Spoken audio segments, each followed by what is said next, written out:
Few characters in Red Dead 2 carry such a deep tragedy as the Downs family. In a brief moment, a simple sneeze changes the destiny of Arthur Morgan and this whole family forever. But what do we really know about them? Who was Thomas Downs? Beyond that man found in Valentine begging for charity, what secrets hide in the encounters with Edith and Archie in Annesburg, often overlooked by players? And what is the true outcome of this family revealed subtly and almost hidden at the end of the game? In this video, I will tell you the story of the rise and fall of the Downs family, a journey marked by pain, secret encounters, and surprising revelations that remain unnoticed by most players. So if you think you already know everything about this family, get ready because their story holds much more than it seems. So without further ado, let's go to the video. Few people know, but our first contact with Thomas Downs happens long before the fateful mission Money Lending and Other Sins. If you visit the Valentine stable before this mission, there's a good chance of finding the man in his tent, raising funds for charity. You get a lot of money doing this?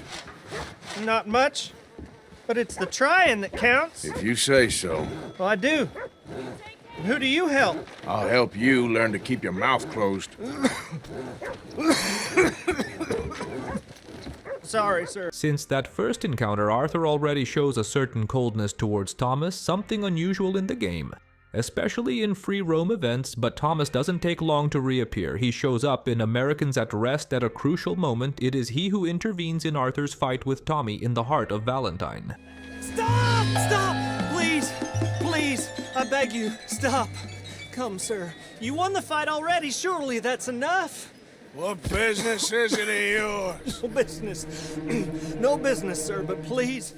And here the irony of the story begins to unfold. Once again, Thomas appears as the man who puts his body in front to prevent a tragedy. By intervening, he literally saves Tommy's life. The bully, however, would never be the same again. Few know, but Arthur's beating left permanent brain damage on the brute. 2 more punches could have been the difference between life and death. Our last encounter with Thomas before the collection mission also takes place in Valentine, at the same charity tent in front of the stable. This time, Arthur reflects on the man's intervention in the fight.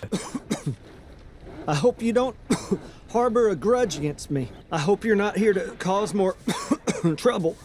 I hear poor Tommy is in quite a bad way. Well, you're just full of charity, ain't you? I'm just trying to help where I can, sir. Or interfere. You would have killed that man. What I'll do is none of your damn business, okay? Okay. Okay, sir.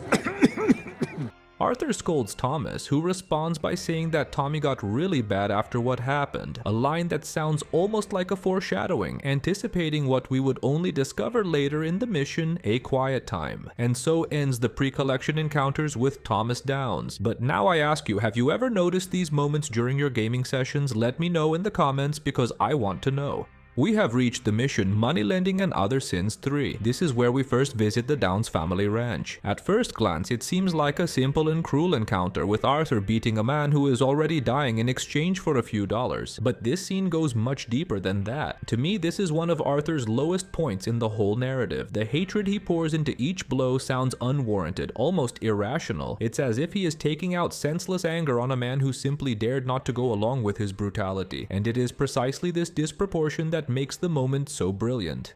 The script forces us to feel discomfort, to question Arthur, and to realize that even in the role of protagonist, he can also be the villain. Many players did not notice it during their first playthrough, but it is in this scene that Arthur's fate is sealed. Because during the beating, Thomas Downs coughs blood on his face, and there, in that moment, Arthur is infected with tuberculosis.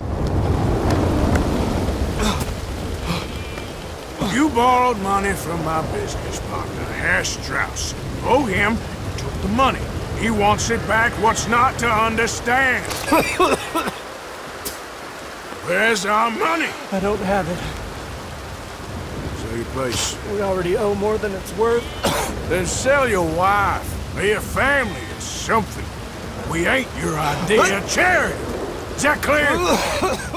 Arthur's death sentence was written at this moment, even though it would only be announced much later at the end of Chapter 5. This is also the last moment we see Thomas alive. He passes away shortly after and is never seen again in the franchise. His tomb can be found near the old farm, and interestingly, the family's surname is misspelled on it. Now the question remains, was it an intentional detail to reinforce the disregard for the memory of a poor farmer, or just a mistake by the developers? After the collection, many people believe that the reunion with the family only happens later after the mission Sodom Back to Gomorrah in Chapter 3, when Arthur stops by the ranch to collect the payment. But it's not quite like that. There is a very rare encounter that few players have witnessed. Edith Downs can appear directly at the gang camp visiting Strauss to pay off part of her husband's debt. Hello? My husband owed you money. Here it is. Thank you. And your husband, is he well? He's dead. Combination of beatings and sickness did for him. My deepest condolences, madam. And mine to you. For all your wretched lives.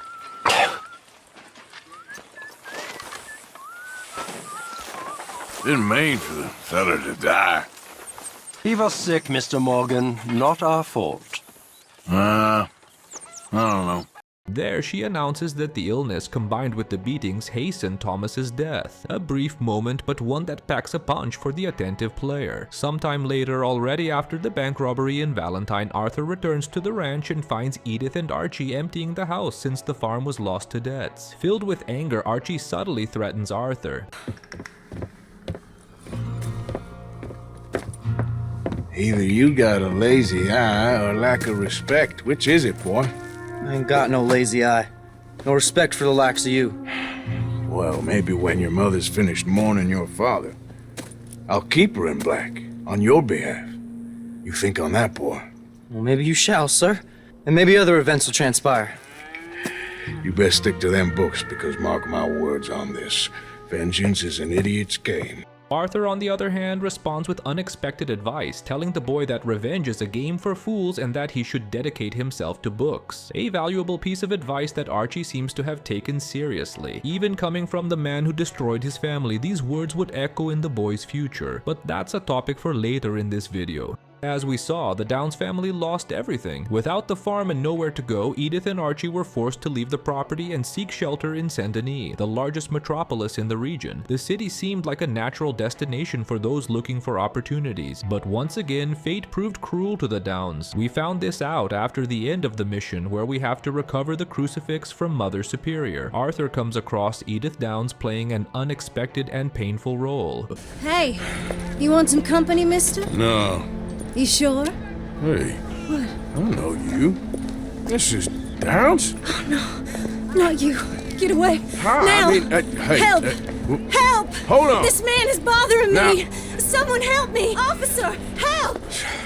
Completely unsuspecting, Edith offers her services to Arthur, but upon realizing who he was, she becomes enraged, calls the authorities, and forces Arthur to flee. It's a moment both comedic and sad. Comic because Arthur needs to escape without having done anything wrong, but sad because it reveals that Edith couldn't find work and was forced into prostitution to survive. A desperate, almost agonizing fall, considering that not long ago she was the owner of a respectable ranch in New Hanover. But fate, as we know, can be relentless. After that meeting in St. Denis, Edith can be seen again in Chapter 5. At the end of the mission, that's Murphy country. After returning young Meredith Buckley to her mother in Annesburg, we come across Edith once again. Mrs. Downs? Oh no. You leave me alone. You just leave me alone! Now we realize that Edith is clearly deteriorated. Far from the metropolis, living in a mining town, her skin bears visible marks of the wear and degradation that the family tragedy imposed on her. This encounter sets the stage for one of the most impactful side storylines in Red Dead 2, only available in Chapter 6. You may have never played these missions, and it's not surprising. Besides not being mandatory, they only appear to players with high honor level. In other words, they are rare and exclusive encounters for those who, in a way, are already leading Arthur towards a path of redemption. This storyline is divided into two encounters. The first one happens with Edith, who wanders through the main street of Annesburg. Soon we notice that her condition has worsened a lot since Saint-Denis. Her skin bears strong marks, signs that she probably contracted syphilis, a sexually transmitted disease extremely common in the late 19th century, especially in women who worked in prostitution. During the conversation, Edith reveals that Archie is suffering at work in the mine. This is where we better understand why the family moved to Annesburg, as they couldn't sustain themselves in Saint-Denis. The mining companies always had openings not because they were good opportunities, but because the mortality rate was high and turnover was constant. People worked in inhumane conditions where accidents and illnesses were part of the routine. Concerned, Arthur goes to the mine and finds Archie being humiliated by the boss. After a discussion that quickly turns into a fight, Arthur defends the boy and gives him some dollars, asking him to take his mother and leave that place. Let the boy go. Let him go! Come with me. Shame on you. He's just a goddamn boy! Let's get you out of here. They're gonna kill me. Now I got no job and they're gonna kill me. I've got some money. You and your mama can go someplace nice. Well, why are you doing this? I don't know. Listen, take this. All of it. Try and talk to your mama and get out of here. Now run. I'll try. Good boy. I don't want to see you here again.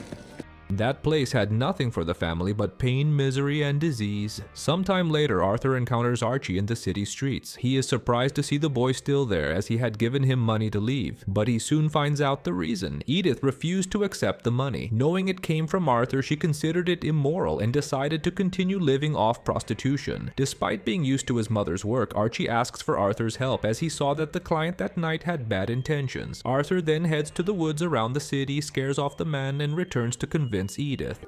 I'm just so ashamed. Ashamed? Of what? You loved him? You did everything for him. Let's get you home.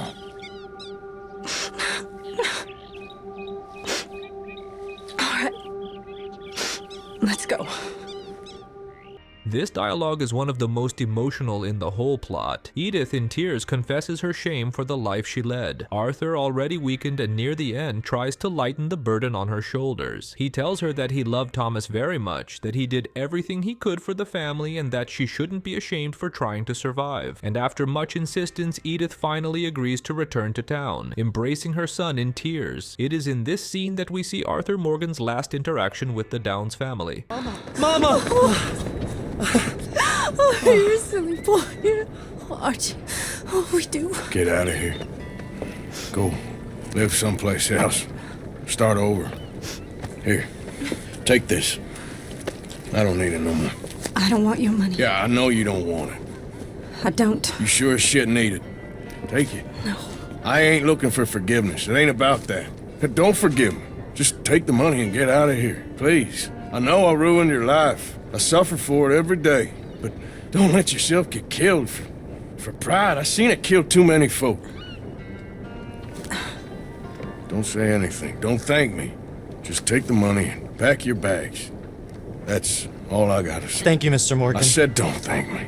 Get out of here. Please.